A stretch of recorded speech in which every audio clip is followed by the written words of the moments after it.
अंजू और अनीता दो सगी बहनें थीं। अंजू अमीर थी तो अनीता गरीब। अंजू को अपनी अमीरी का बहुत घमंड था। वो हर साल दिवाली पर खूब पैसे उड़ाती और अनीता की गरीबी का मजाक उड़ाती थी। लेकिन एक बार ऐसा हुआ कि दिवाली के मौके पर माता लक्ष्मी अंजू से नाराज हो गई। अंजू ढेर सारी शॉपिंग करके अपनी गाड़ी में बैठकर घर जा रही थी। तभी उस रास्ते में एक औरत दिखाई पड़ी जो अपने 4 साल के बेटे का हाथ पकड़कर सड़क क्रॉस कर रही थी। अंजू काफी तेज रफ्तार में गाड़ी चला रही थी। वो औरत अंजू की गाड़ी की चपेट में आते आते बची। अंजू ने गाड़ी रोककर उस औरत से कहा, देखकर नहीं चला जाता? तुम गरीब लोग इतने लापरवाह क्यों होते हो? तभी अंजू ने देखा कि वो तो उसकी सगी बहन अनीता है। अनीता अंजू से बड़ी थी। अनीता की शादी उसके माता पिता ने की थी। उसका पति रमेश एक छोटी सी कंपनी में साधारण सी नौकरी करता था और बहुत कम तनख्वाह पाता था, जबकि अंजू ने अपने साथ पढ़ने वाले रोहन के साथ लव मैरिज की थी। पढ़ाई खत्म होते ही रोहन की विदेश में जॉब लग गई थी। रोहन की सैलरी लाखों में थी, जिस कारण अंजू अनीता को हमेशा अपने पैसों का घमंड दिखाती थी। अरे अनीता, तू कैसी है तू? और कहाँ जा रही है? ये हाथ में क्या है तेरे? अरे अरे अरे, इतने सारे सवाल एक साथ। मैं सब्जियां लेने बाजार गई थी। मैं बिल्कुल ठीक हूँ। तू बता, कैसी चल रही है जिंदगी? और रोहन कैसा है? अरे मेरी जिंदगी तो एकदम बढ़िया चल रही है। देखा नहीं तूने, मैंने बड़ी गाड़ी ले ली। रोहन हर महीने लाखों रुपए भेजते हैं। इतने पैसों का मैं क्या करूं? मुझे तो यही नहीं समझ में आता। दिवाली आ रही है, सोच रही हूँ इस बार एक और गाड़ी ले लूं। घर के सारे फर्नीचर, सोफा, बेड, मेज, टेबल नए ले लूं। रोहन ने कहा है कि अगले साल हम लोग विदेश में शिफ्ट हो जाएंगे। अगली दिवाली हम वहीं मनाएंगे। अगर अगले साल विदेशी शिफ्ट होना है तो फिर इस साल एक और गाड़ी और नए फर्नीचर लेकर पैसे क्यों बर्बाद कर रही है? अंजू, मेरे पास तो इतने पैसे हैं कि उन्हें खूब बर्बाद करूं तो भी खत्म नहीं होंगे। जब हम अगले साल विदेश शिफ्ट होने लगेंगे ना, तो ये सारा सामान और गाड़ी तुझे दे देंगे। आखिर तेरे पास भी तो कुछ होना चाहिए ना। अब रमेश की इतनी हैसियत तो है नहीं कि तुझे गाड़ी और महंगे सामान खरीद कर दे। अंजू की बात अनीता को तीर की तरह चुभ जाती है। ऐसी बात नहीं है अंजू, रमेश तो मुझे सब कुछ दे सकते हैं, लेकिन मैं ही उन्हें मना कर देती हूँ। मुझे फिजूल खर्ची पसंद नहीं है ना।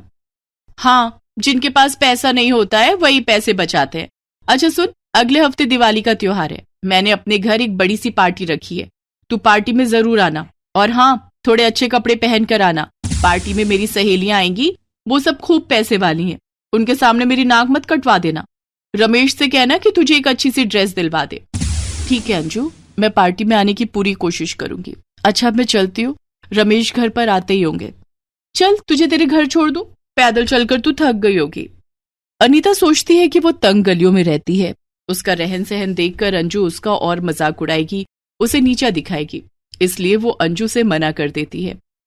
नहीं अंजू, मैं खुद चली जाऊंगी। मुझे तो पैदल चलने की आदत है।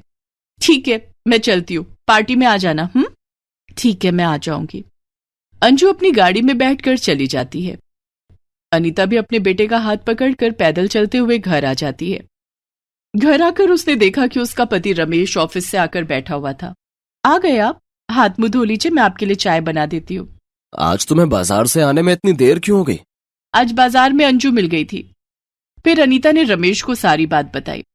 तो पार्टी में चली जाना, मैं तुम्हारे लिए एक अच्छी सी ड्रेस ला दूंगा।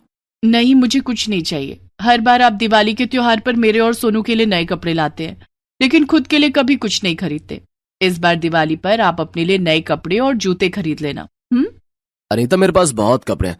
मुझे अभी नए कपड़ों और जूतों की कोई जरूरत नहीं है। नहीं, मैं कुछ नहीं सुनूंगी।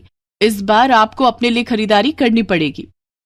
दिवाली का त्योहार जैसे जैसे नजदीक आ रहा था, अनीता यही सोच रही थी कि पार्टी में अंजू के घर नहीं गई तो उससे क्या कहेगी। अंजू तो फिर उसकी गरीबी का बहुत मजाक उड़ाएगी। लेकिन वो अपने पति रमेश की हालत बहुत अच्छी तरह से जानती थी। वो उस पर खर्चों का बोझ नहीं डालना चाहती थी। कोई बहाना बना दूंगी और पार्टी में नहीं जाऊंगी। वैसे भी दिवाली के दिन तो अपने घर में पूजा करनी चाहिए। दूसरे दिन से अनीता घर की सफाई में लग गई। इधर अंजू को अपने घर की सफाई से कोई लेना देना नहीं था। वो तो नई गाड़ी खरीदने के लिए यहाँ वहां शोरूम में जा रही थी।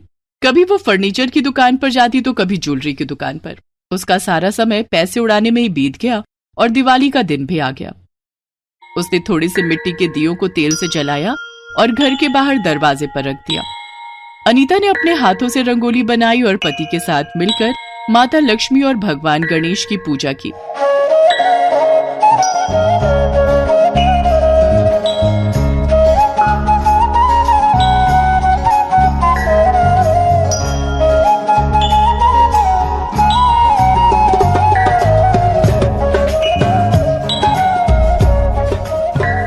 इधर अंजू ने माता लक्ष्मी और भगवान गणेश की पूजा नहीं की, बल्कि वो तो अपने घर में सहेलियों के साथ पार्टी में व्यस्त थी।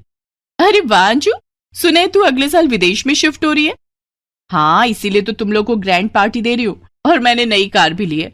वो कार तो पिछले साल ली थी, पुरानी हो गई। अंजू ने अपने नौकर से कहकर घर में चाइनीज लाइटिंग लगवा ली, लेकिन एक भी दीपक नहीं जलाया। यहाँ तक कि माता लक्ष्मी और भगवान गणेश की मूर्ति के पास भी उसने दीपक नहीं जलाए और वहां भी चाइनीज लाइट लगवा दी। अब कौन बार बार दीपक जलाए, ये लाइट हमेशा जलती रहेगी, इनके बुझने का कोई झंझट ही नहीं है। उधर अनीता के पास घर को सजाने के लिए सिर्फ मिट्टी के दिए ही थे। उसके पास इतने पैसे नहीं थे कि वो अपने घर को चाइनीज झालरों और लाइटों से सजाए। फिर तो इस सारे सामान का क्या करेगी? मेरी बहन है ना अनीता, बेचारी बहुत गरीब है, सारा सामान उसे दे दूंगी। अंजू की सहेली हंसते हुए कहती है उसकी तो किस्मत खुल जाएगी। इस बात पर सब हंसने लगते हैं। अंजू ने पार्टी में सहेलियों के साथ जमकर शराब पी ली। कुछ घंटों के बाद पार्टी खत्म हो जाती है। अंजू की सहेलियां अपने घर चली जाती हैं। अंजू नशे में धुत पड़ी सोफे पर पसर जाती है। उधर अनीता ने अपने घर में 2-4 दिए जलाए और पति और बच्चे के साथ मिलकर माता लक्ष्मी की पूजा की। उसके बाद वो अपने घर के दरवाजे पर बैठकर माता लक्ष्मी का इंतजार करने लगी। मम्मी चलो ना, पटाखे फोड़ते हैं। सोनू बेटा, इस बार तेरे पापा पटाखे नहीं ला सके, तू पटाखे अगली दिवाली में फोड़ लेना। ठीक है मम्मी, कोई बात नहीं, लेकिन आप दरवाजे पर क्यों बैठी हो? सोनू बेटा, मैं माता लक्ष्मी का इंतजार कर रही हूँ। दिवाली के दिन माता लक्ष्मी सबके घरों में जाती हैं। क्या माता लक्ष्मी हमारे घर भी आएंगी? हाँ सोनू, माता लक्ष्मी हमारे घर भी आएंगी। फिर मैं भी आपके साथ बैठकर माता लक्ष्मी का इंतजार करूंगा। सोनू अनीता के पास बैठ जाता है। रमेश भी वहां आकर बैठ जाता है और पूरा परिवार माता लक्ष्मी का इंतजार करने लगता है।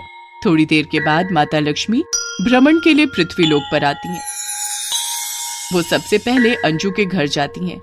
वहां उन्होंने देखा कि घर तो लाइटों से चमक रहा था, लेकिन घर में एक भी दीपक नहीं जल रहा था, ना ही उनकी पूजा हुई थी। अंजू नशे में धुत बेहोश पड़ी थी। ये देखकर माता लक्ष्मी नाराज होकर वहां से चली जाती हैं। वो अनीता के घर जाती हैं। वहां उन्होंने देखा कि अनीता अपने परिवार के साथ बैठकर उनका इंतजार कर रही थी। माता लक्ष्मी को अपने घर आया देखकर अनीता बहुत खुश होती है। माता लक्ष्मी, आप खुद हम गरीबों के घर आई। हम तो धन्य हो गए माता, हम तो धन्य हो गए। बेटी अनीता, कोई इंसान पैसों से अमीर और गरीब नहीं होता।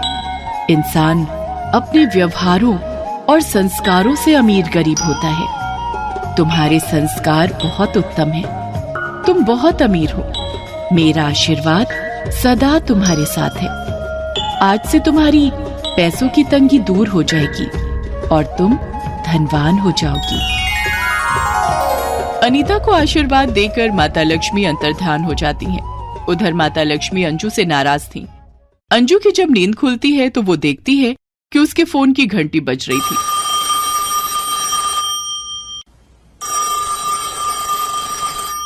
उसका पति रोहन न जाने कब से उसे फोन कर रहा था। हेलो अंजू, एक बुरी खबर है।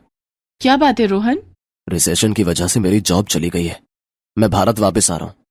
अब वहीं जॉब तलाशनी पड़ेगी। क्या? कुछ दिनों के बाद रोहन अपने देश लौट आता है और नौकरी ढूंढने लगता है, लेकिन उसे नौकरी नहीं मिलती है। उधर अनीता के पति रमेश को दिवाली के दूसरे दिन ही एक बड़ी सी कंपनी में मैनेजर की पोस्ट मिल जाती है और तनख्वाह तो उसकी लाखों में थी। अब अनीता पैसे वाली हो जाती है और अंजू गरीब। तब अनीता के पति रमेश ने रोहन को अपनी कंपनी में नौकरी दिलवाई। मुझे माफ कर दो अनीता, मैंने हमेशा तुम्हें नीचा दिखाया, लेकिन तुमने हमारी बहुत मदद की। अंजू, अब कभी भी पैसों का घमंड मत करना और दिवाली पर माता लक्ष्मी की पूजा जरूर करना। इस बार की दिवाली हम दोनों बहनें साथ मिलकर मनाएंगे। अंजू और अनीता दोनों एक दूसरे के गले लग जाती हैं।